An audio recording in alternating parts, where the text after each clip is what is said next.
শুনেন, যারা মোটরসাইকেল চালান, বাইক চালান, তাদের প্রতি সুদৃষ্টি কামনা।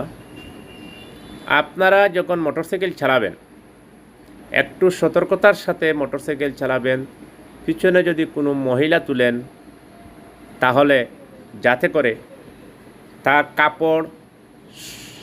কাপড়টা যেন একটু আঠাইয়া দিয়ে পাওয়ার মধ্যে একটু চাপা মারি রাখে, বা ওড়নাটা যেন পিছনে গিয়ে চাকার মধ্যে না পিসে। কথা হচ্ছে, কুমিল্লায় স্বামীর মোটরসাইকেলে থেকে পড়ে স্ত্রী মৃত্যু হয়েছে। এটা একটা পরিষ্কার একটা বিষয়, আপনারা সবাইও দেখছেন বিভিন্ন নিউজে। সুতরাং মোটরসাইকেল চড়তে পারেন, কিন্তু মহিলারা মোটরসাইকেলে তোলা মানে বড় ধরনের একটা রিস্ক। আপনারা যারা তুলবেন, কাপড়টা যেন